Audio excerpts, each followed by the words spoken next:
আসসালামু আলাইকুম, কেমন আছেন আপনারা সবাই? আশা করছি যে যেখানে আছেন ভালো আছেন, আমিও ভালো আছি। আর সব সময়ের মতোই নতুন ভিডিওতে চলে এলাম। তো এখন কিন্তু অনেক রাত হয়ে গেছে, আজকে হচ্ছে চাঁদ রাত। চাঁদ রাতেই হচ্ছে ভিডিওটা শুরু করতেছি। যেহেতু রাত হইলে ঈদ, সেহেতু সবার মনেই কিন্তু একটা আলাদা আনন্দ কাজ করতেছে, সবকিছু মিলে ভালো লাগা কাজ করতেছে। মনে হচ্ছে যে রাত পোহালে ঈদ এমন একটা আমেজ। তবে বাসার সবারই মন খারাপ। শারাফাত শারিফার অনেক মন খারাপ, মায়ের অনেক মন খারাপ, আমার অনেক মন খারাপ। তো সবকিছুর মধ্যে থেকে ঈদ তো চলেই যাবে, এমন না যে ঈদ সব সময় আসে, বছর ঘুরে একবার ঈদ আসে। মানে মন খারাপ এই জন্য, গত বছর এই সময় আমাদের বাসা অনেক বেশি জমজমাট ছিল। আর চারপাশে কিন্তু ঈদের মানে অনেক বেশি শব্দ হচ্ছে। এই আমাদের বাসার পাশে যে মসজিদ, ওই মসজিদে অ্যানাউন্সমেন্ট করা হচ্ছে যে কখন ইয়ে করা হবে, জানা জামাত শুরু হবে আর কি, ঈদের নামাজের জামাত শুরু হবে সেইটা বলা হচ্ছে। সেই সন্ধ্যা থেকে বলা শুরু করছে, থামছেই না, কোনোভাবেই থামছে না। মানে আমাদের বাসাটা হয়েছে কি মিডল পয়েন্টে পড়ছে, আর চারোপাশে মসজিদ। তো এক মসজিদে শেষ হয়, আরেক মসজিদে শুরু হয়, আবার আরেক মসজিদে শেষ হয়, আরেক মসজিদে শুরু হয়।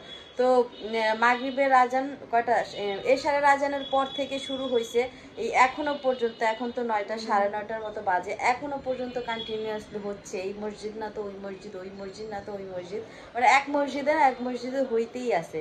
তো এই জন্য হচ্ছে গিয়ে আমার কথা আপনারা ঠিকঠাক মতো হয়তো শুনতে পাচ্ছেন না। আজানের শব্দ, আমাদের শারাফাত আজকে বলতেছে যে আচ্ছা, এক রাতে কতবার আজান দেয়, একদিনে কতবার আজান, মানে বলতে তো পারতেছে না যে রাতের বেলা এত আজান কেন দেয়। হ্যাঁ, তো এই জন্য হচ্ছে গিয়ে ও অনেক বেশি কনফিউশনে পড়ে গেছিল।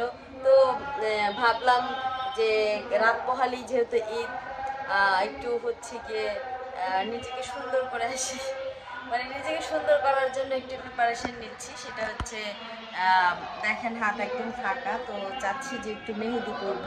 তো সেই জন্য হচ্ছে নিচে যাব, নিচে মেহেদি আনতে যাবো। কি মা?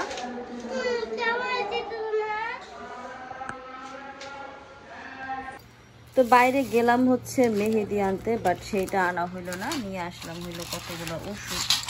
এই দেখেন, কারণ ঘরের মধ্যে ভাবিও অসুস্থ, আমিও অসুস্থ, এই জন্য হলো ওষুধ আনছি। এখানে আছে কতগুলা, তারপর হচ্ছে এই যে ভাবির রুমে আছে কতগুলা। এই যে দেখেন কই ওষুধগুলা,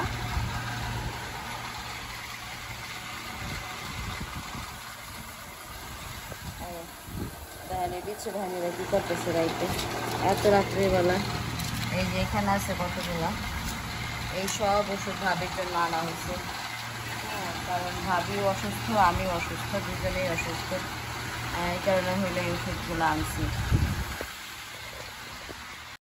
আসসালামু আলাইকুম, সবাইকে জানাই ঈদুল আজহার অনেক বেশি শুভেচ্ছা। আর এবছর কিন্তু আমরা কুরবানি দেই নাই, আর এই জন্য হচ্ছে আমাদের বাসায় সকাল থেকে কোনো মাংস নাই, রান্নাবান্নাও নাই, কোনো কিছুই নাই। তো বিকেলবেলা হচ্ছে আমাদের বাসায় আমার আব্বুর একটা ফ্রেন্ড, আমাদের চাচা হয়, যখন আব্বু মারা গেছে তখন অনেককেই দেখতে পেয়েছিলেন। তো তাদের মধ্যে কিছু শুভাকাঙ্ক্ষী আছে যারা আমাদেরকে কুরবানির সময় মাংস দিয়ে যায়। তো তারাই হচ্ছে বাসায় এসে দিয়ে গেছে। তো ওইগুলো হচ্ছে আমি কাইটা টাইটা রেডি করতেছি রান্না করার জন্য। ভাবতেছিলাম যে সবাই মিলে খাওয়া দাওয়া করলে সবার কাছে অনেক বেশি ভালো লাগবে। আর বড় ভাই তো গ্রামে চলেই গেছে, বড় ভাই বড় মামাদের বাড়িতে গেছে। আমার বড় মামারা এবছর বিশাল বড় একটা কুরবানি দিছে, মানে অনেক বড় গরুটা আর কি।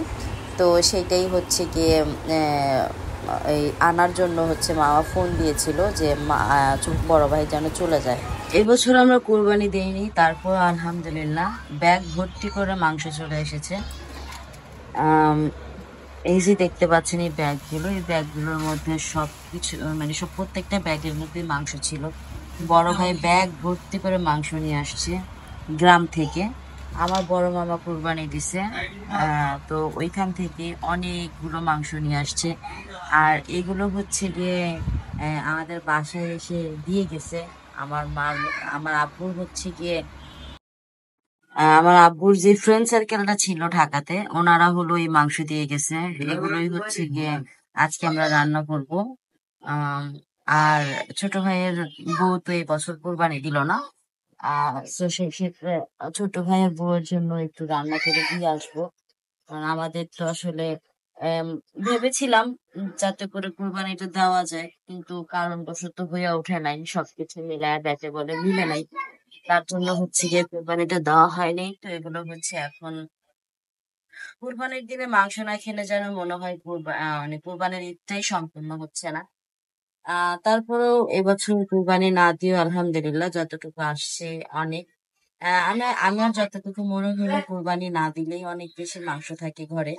আর কুরবানি দিলে তো থাকেই না, সবাইকে দিতে দিতে দিতে দিতে মনে হয় ও রয়ে গেছে, ও রয়ে গেছে, ওরও একটু দেওয়ার দরকার ছিল, ওরও একটু দেওয়ার দরকার ছিল। তো এরকম ভাবে দিতে দিতে দিতে দিতে নিজেদের জন্য থাকেই না, খুবই অল্প পরিমাণে থাকে। আর এই বছর তো আমরা কুরবানি দিলাম না, তারপরও আলহামদুলিল্লাহ অনেক এসেছে। এখানে আছে কতগুলো, তারপর আরো অনেকগুলো আমি ভাইয়া যেহেতু গ্রাম থেকে নিয়ে আসছে, ওগুলো আমি ধুয়েছি। ধুয়ে হচ্ছে গিয়ে কলপারের ওইখানে রাখছি, ওগুলো এখন আইনা তারপর হচ্ছে প্যাকিং করে ফ্রিজে রেখে দেওয়া হবে। জালের মধ্যে তো ফ্রিজে রেখে দেওয়ার আগে হচ্ছে কি এই মাংসটা বসানো হবে। আর মার হাতে কুরবানির মাংস মার হাতে খাবো না, এটা তো হইতেই পারে না। সেই কারণে হচ্ছে গিয়া মা এখন শোয়া থেকে উঠে তারপর হলো মাংসটা বসাইতেছে।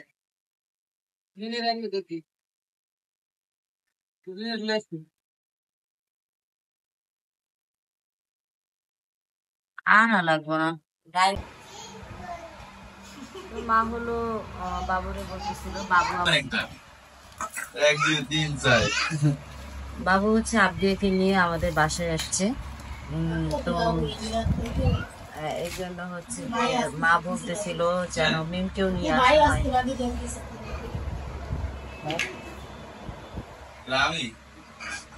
কইছে আপনার ভাইও আজকে আপনার লগে যোগ দিছে, সব খালি গায়ে।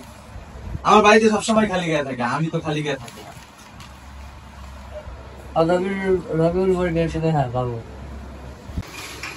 তো এইগুলো মাংস বসাই দেওয়া হয়েছে, এক চুলার মাংস, এক চুলার ভাত। কোরবানির দিন কিন্তু মাংস ভাত না খেলে আসলে ভালোই লাগে না। এই কারণে হচ্ছে মাংস ভাতের ব্যবস্থা করা হয়েছে। দুপুরবেলা কোনো রকম মাছ ভাত খেয়েছে, এখন রাত্রির বেলা যদি মাংস ভাত না হয় তাহলে তো চলেই না, এই জন্য মাংস ভাত বসাই দেওয়া হয়েছে। এই যে দেখেন মাংস, এইটা কিন্তু পুরো পাতিল, দেখেন কত বড়। এই পাতিলটা তো ছোট দেখা যাচ্ছে, পাতিলটা কিন্তু অনেক বড়। আর এই পুরো পাতিল ভর্তি মাংস, অনেক মাংস আলহামদুলিল্লাহ। এতগুলা মাংস ফ্রিজে জায়গা হবে তো?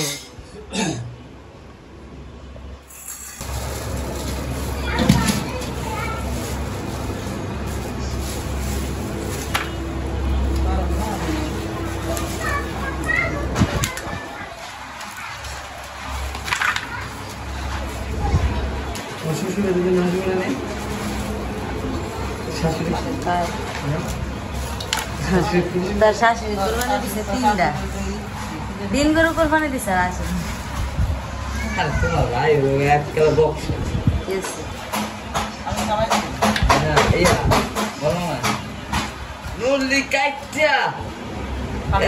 মনে করলি যে রুটির যা আছে ওই জায়গায় লেড়ে আলাইছে তেল দিয়া। আরে মামা এত বড় টুকরো রাখবেন আপনি, এত টুকরো কি দিব না রুটি থাকে?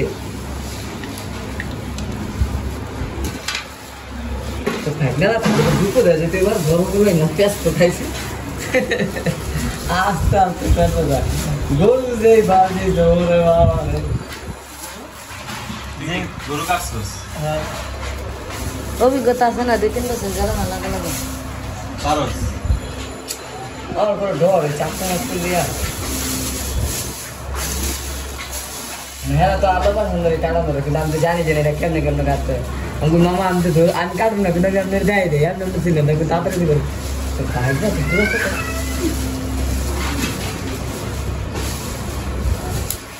বিপ্লব আসলে একটু তার উপরে তাও নেই কি তাও দিছে রে?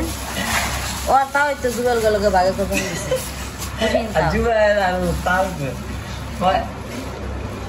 যে একটু আপনার কথা মানে এই তুই আমার মা পোটলা করতেছে আর কই বর ফ্রিজে বর।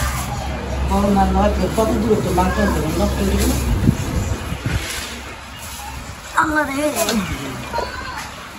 খাবা মামা তো এই যে মা হলো মাংস রান্না করে হচ্ছে প্লেটে করে দিয়ে দিছে।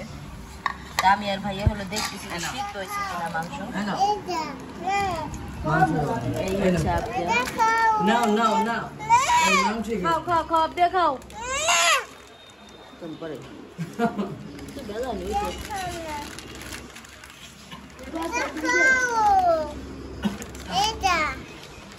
শাহাদ খাও আব্বা।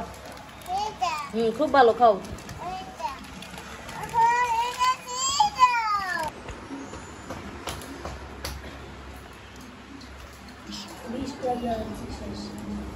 কেমন থাকে দাদু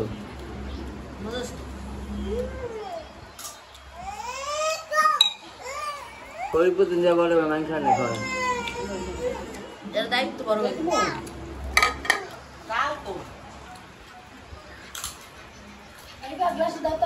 মজা।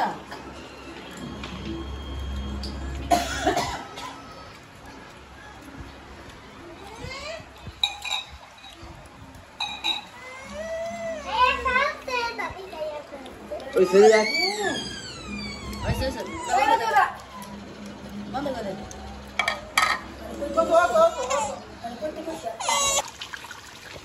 তো মাংস রান্না কিন্তু মোটামুটি কমপ্লিট। মানে আমরা যখন খাইতেছিলাম তখন হচ্ছে আরেকটু সিদ্ধ হওয়া বাকি ছিল। মানে আরেকটু সিদ্ধ হলে আর কি একদম পারফেক্ট। মানে আমি যেমন খাই তেমন হয়েছে, বাট মা আবার একটু নরম খায়, হ্যাঁ ওই রকম হয়নি। তো সেই জন্য বলছি যে আরেকটু নরম করতে হবে।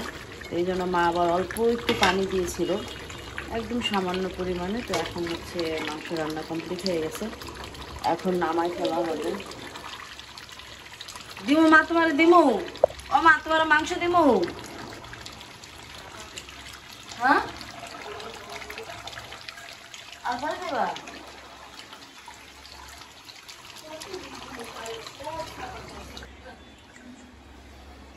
তো এই তো আমরা তো খেয়েছি, এখন মার জন্য নিয়ে গেলাম।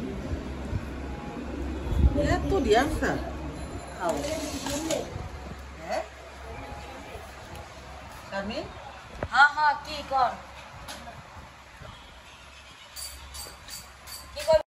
তো মায়ের সাথে সাথে আমরাও সবাই মিলে বসে গেছি একই প্লেটে খাওয়ার জন্য।